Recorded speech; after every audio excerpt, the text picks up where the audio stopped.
Paper clutter is just one of those things that will build up so fast if we don't stay on top of it. I find it to be one of the most boring tasks to have to deal with. So if I can minimize the amount of time spent dealing with my paper clutter, for me, that's a really good thing. So I took a step back so I could see where all of my paper clutter was coming from, and then I put together a few tips and tricks, not only to help minimize the paper clutter coming into your space, but how to efficiently sort through what you do have so it doesn't take up so much of your time. So I'm going to share with you 5 top tips today.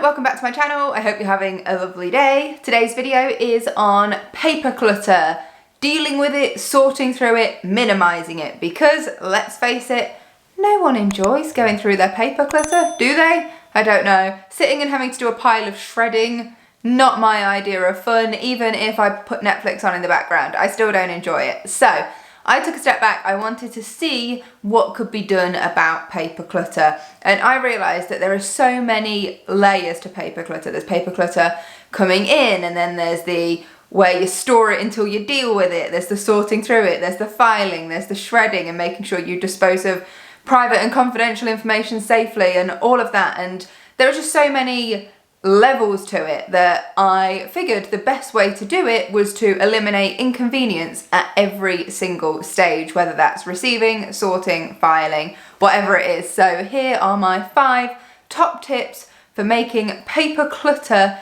hassle-free, more efficient, and not taking up so much of your time. Step 1 is to take a bit of time to ensure less paper clutter is coming into your home. This can be a few simple things. Firstly, unsubscribing to mailing lists. In this day and age, there are very few documents we actually need a paper copy of. So if you're subscribed to something that's still sending you mail in the post, advertisements, anything like that, go ahead and unsubscribe to those sorts of things. Usually it only takes a minute. You can change your preferences on websites to receive information electronically rather than paper, or you can unsubscribe altogether. Following on from that, get all your documents online, even down to your bank statements. Really, you don't need to have paper copies to have in a physical file anymore. As long as you've got internet access or you download them and save them to your PC or laptop, then you can have those things electronically. In the past, I can think of a few examples where I've needed physical copies of bank statements and things like that, and that would be, for example, when applying for a mortgage, in which case you can just print off the copies you need. Usually they'll only let you use the ones that have been within the last few months. So if you've got access to them online and you have access to a printer should you need to print them off, I would say it's better to keep them electronically and then only print off the ones you need, rather than having all of them just to sit in a file taking up space. And remember, if you've got a physical paper copy of something, you've got to spend the time sorting it, filing it, shredding it, all of that. Whereas if you've got it on your computer, all you've got to do is file it into a relevant folder and you're done. Another thing to consider is leaving a polite notice on your front door or your mailbox saying that you do not want any junk mail through your door, whether that's flyers, adverts, you know, those things that just seem to drop onto your mat. I don't even look at them because I'm not looking for someone to advertise things to me. When I'm looking for a service, I will actively seek out a service based on recommendations and reviews and getting other people's opinions. I'm not going to have a flyer drop on my mat for, let's say, windows and then suddenly decide I want to get my windows in my whole house redone. I don't operate like that. There is nothing that's going to fall onto my doormat through the letterbox that suddenly makes me go, oh yeah, I really want that, because it's not how I operate. So I really don't want to receive junk mail or advertisements through my mailbox at all. So feel free to leave a sign on your door, on your mailbox. You know, it's not rude. You're helping with the environment because they're not giving you a printed copy, so that printed copy can go to someone else, and next time they go to print, maybe they'll realise they don't need to print as many. I always think, you know, that copy is wasted on me because I pick it up and it goes straight in the recycling. I don't even read it, I don't even look at it. If you do a few of these things, you're just going to minimise the number of paper copies that come into your house, and therefore you've got less to deal with. Tip number 2 is to sort through receipts regularly. Receipts are another paper clutter that come into our lives. So we're still on the things coming in stage. It is perfectly fine to take a receipt in the shops if you want one, if you need it for your records, but decide which ones you actually need to keep for your records and which ones you can get rid of. If it's just for a pint of milk and maybe some apples in the supermarket, you probably don't need to keep that, and it might only be for a few pounds or dollars or whatever your currency is in. You might not need to keep that for your records. However, if it's a bigger purchase or something that you may need to return or something you want to keep evidence for a warranty or anything like that, then just keep on top of filing those receipts. I have a small organizer for the receipts I need to keep. I keep on top of them so I don't have a whole overwhelming load of them to deal with. Where possible, get your receipts electronically. Loads of shops now will offer you a digital receipt, so you give them your email address. Where possible, get your receipts digitally and again, download them to your computer. When they're in your computer, they might be taking up digital space, but they're not taking up physical space in your house, meaning that's less to sort through again. So where you can, get your receipts digitally, just remember to save them if you're going to need them. And remember, you can always print off a hard copy of just that receipt if you need it. Tip number 3 is to keep your notes in one place. This was quite a learning curve for me because I've always been quite a scrappy note taker on this little bit of paper and then I'll sort it out later.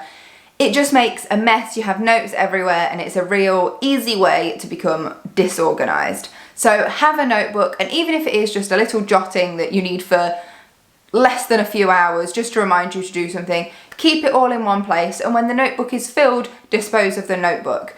By the time you've got to the end of it, you probably won't need that note anymore, but at least you've not got bits of paper all over the place. I use a handwritten notebook if you like, but you can also use a tablet, have a digital notebook of some sort, and again that will minimize paper clutter that you've then got to try and sort through and dispose of later on. So that deals with, for me, some of the main ways that paper clutter was accumulating in my space. Now let's talk about managing it efficiently so it's not going to stack up and it's not going to get everywhere. Tip number 4 is do not have a place to store your paper clutter and your mail and things like that. This might seem really against what an organised person might say, simply because I saw an idea on another channel a couple of years ago about dealing with papers coming in, and the video suggested having a box where you put all your papers that you needed to sort through and organise and file and trash and whatnot. And I did the very same thing. I had this container, it's really big, it's just from IKEA, and I used to drop all my papers in here to sort at a later date, and that literally was such an accumulation of things, whether it was important documents that really shouldn't have been buried in here, to scrappy notes, to things I wanted to scan into my computer. There were loads of different things in here, and guess what?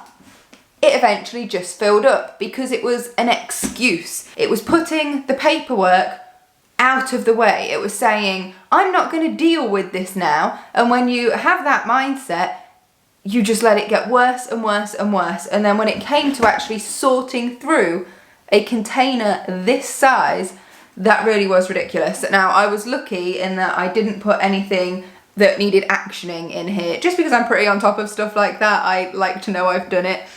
But there were so many things in here, bank statements, just stuff that needed filing, documentation. It doesn't work. Having a storage area for your mail and having a storage area for your papers is just an excuse to let it build up. Do not do it. Now what I do is any papers that come into my house, if I haven't got the time to action them immediately, and I mean in that exact moment, I pop them on my desk. Because I know if I pop them on my desk, it will drive me mad until I get around to sorting it. So I will proactively sort it out because I won't want it to be there cluttering my space. I'll go, right, I'll just deal with this, then it's dealt with. And it's one item or two items. It's not like a whole pile, a whole stack of stuff.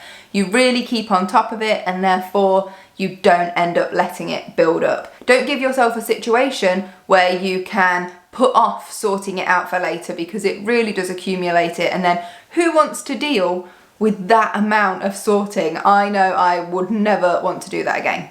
And my last tip is to have your filing system simple and easy to access. There is nothing worse than when you've got like a really hefty folder and you open it and bits start falling out because the lever arch or the clasp can't actually keep it all in and you can't turn to the section you need because it is just so overflowing. Get rid of anything that isn't relevant anymore and you don't need it. I understand with some documentation you have to keep for a certain amount of years, that's absolutely fine, and there might be some things that you keep forever. For example, there might be qualifications, identification, things like that you just keep forever.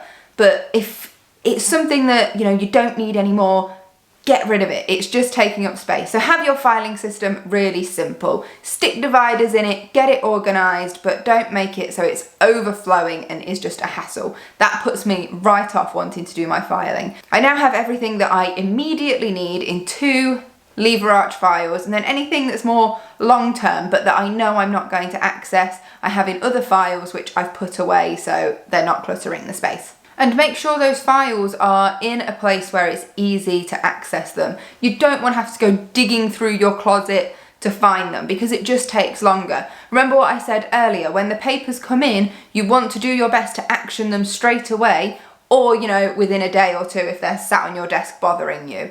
It's so much easier to action them and then file them if your files are easy to get to. If you can just reach, grab, open, file, close, that is a lot easier than having to dig out the file, flipping through a hefty file full of papers that's just stressful and annoying. Just make it easier for yourself because then it won't feel like so much of a chore to do your filing. You'll just be like, oh yeah, I'll just pop that in there, done. And it's so much easier. It doesn't feel like a big job to do. I keep my files on a shelf. I literally can just reach in, flip to the part I need and file the document away. And it's that easy. And as a result of that, I have not had paper clutter build up since I got this filing system in place. I've still got a little bit of shredding left to do, I'm not gonna lie, because that stack was so big and I've not quite got all the way through it. Once that shredding is done, I will be finished, and believe me, I will not be going back.